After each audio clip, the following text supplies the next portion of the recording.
Welcome back to my channel. It's been a long time no see. To say, I did try and film a video the other day, but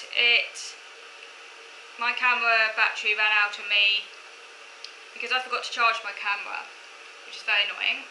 So I'm going to have to film it again today. I guess it's just just to say I haven't gone anywhere.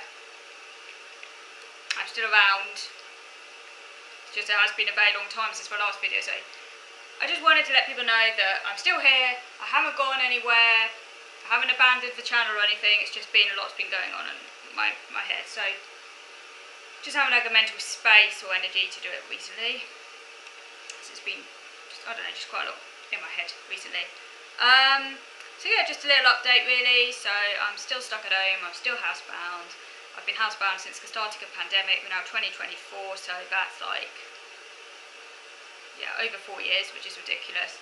I'm stuck at home. I am housebound. I was at one point going out for walks around the local area, but since the last year, I don't know, my anxiety just got even worse, so now I literally am like completely housebound, and I only go out in the garden, and yeah, it sucks. And I really do need to get out again and try and build up confidence to go walks again. At least outside, because I feel I have like sort of regressed in a way, got worse in some ways. Therapy wise, I am seeing a private therapist because I've been lucky that social services, so I get direct payments from social services. Social services give me direct payments that I was given a green light to spend on therapy. They wouldn't normally allow that. Normally I have to spend it on support workers.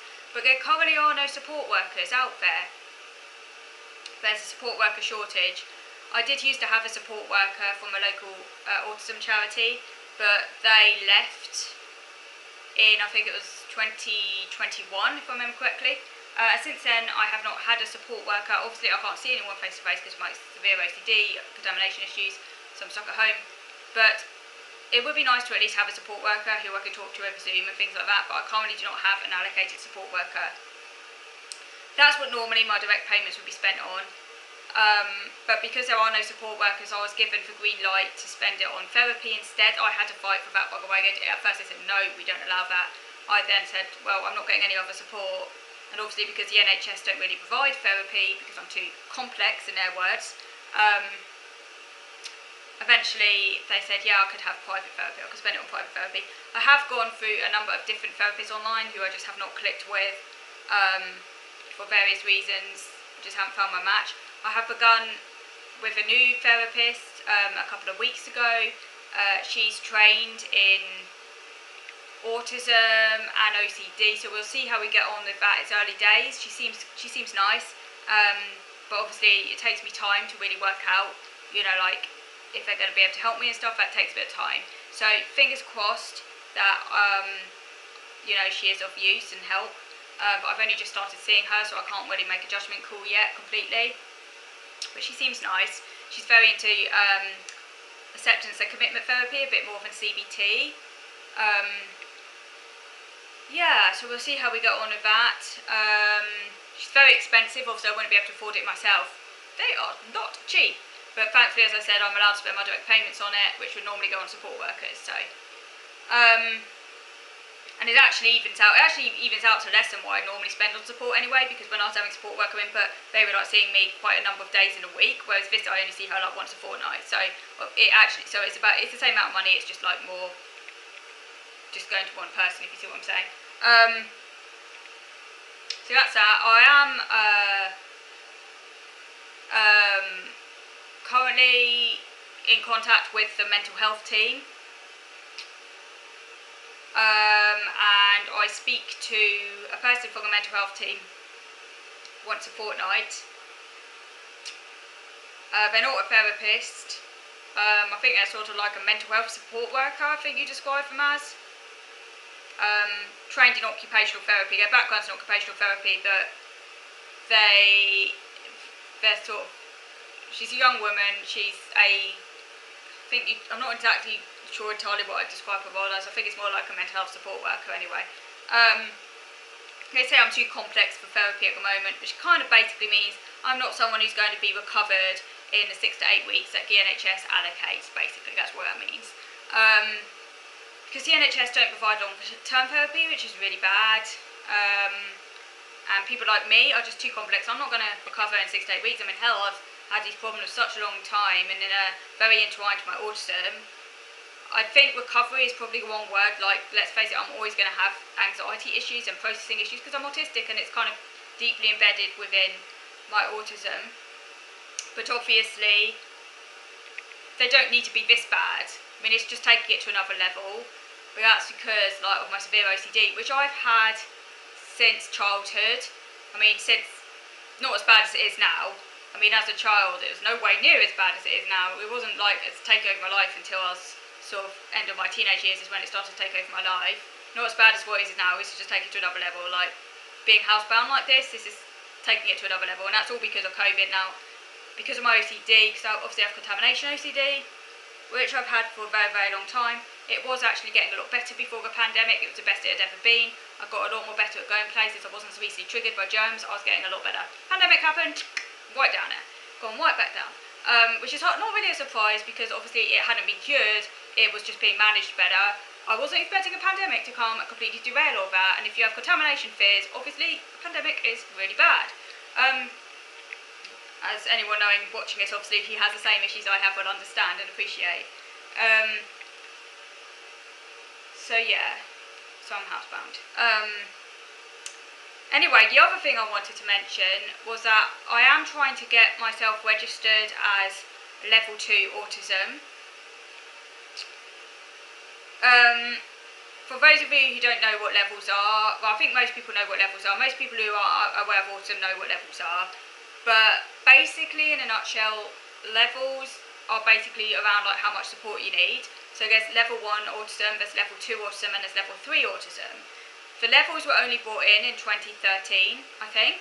What was it, 2013? Yeah, I think it was 2013. It was with the new diagnostic DSM, Diagnostic Statistical Manual, which is the American Psychiatric Association Psychiatric Bible, introduced levels. But I was diagnosed autistic back in the end of 2008, and back then they didn't have levels, they just diagnosed you autistic. My diagnosis is actually atypical autism. Don't ask what that is. I should have asked at the time, what do you mean by atypical autism? But I didn't, because I was young and I just was glad to get my diagnosis. What does atypical autism even mean? I think I've been told it's more or less the same as PDD-NUS, but it's basically all autism. It was also atypical autism, and I don't know why they called it atypical autism, who knows. It was back in the old diagnostic schema. They don't do that anymore. Now it's all under ASD anyway, so it doesn't really matter. But yeah, funnily enough, they used the different names, atypical autism and ASD, high functioning autism. All of that was in my diagnostic report. They just used. So I wasn't actually officially diagnosed with Asperger's, funnily enough. It was atypical autism, ASD. I'm not entirely sure why they didn't put Asperger's down or why they went for atypical autism instead. I wish I'd asked, but I didn't, and it's a very long time ago.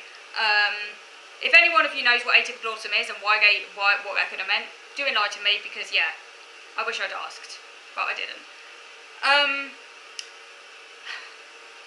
I might actually ask my therapist, actually, because she's trained in autism, what the hell they meant by that. Maybe she'll understand it. It doesn't really matter anyway, because it's all autism, but anyway. This is a long time ago, but what I'm trying to say, so I'm going off tangents, what I was trying to say is that they didn't do levels when I got diagnosed. They introduced levels in 2013, and I want to get registered as level 2, which is basically intermediate support needs. Level 1 is lowest support, level 2 is intermediate, level 3 is like where you need like. Level 3 is really reserved mainly for those with so-called classic autism. You need like 24/7 care, but level 2 is kind of sandwiched between 1 and 3. So you need a bit more support than level 1, not as much support as level 3, obviously. Because if I was level 3, I wouldn't be doing a video right now because I'd be needing 24/7 care. That's what level 3 is. But I need more support for someone who's level 1. Someone who's level 1 would be like someone like Chris Packham. Obviously, he's quite exceptional. Even most level 1s aren't like Chris Packham. But generally speaking, someone who's level 1 is more likely to be able to go off to work, is more likely to have friends, is more likely to be able to be independent. I mean, I'm semi-independent, you know, I do live on my own, but I need a hell of a lot of support. Generally speaking, level 1s are just a bit more self-sufficient. They're more likely to know how to have relationships, they're more likely to have friends, they're more likely yeah. Generally speaking, they're just less disabled, shall we say. And I don't think I'd feel the need to get myself a level if it wasn't for the fact that in the UK right now,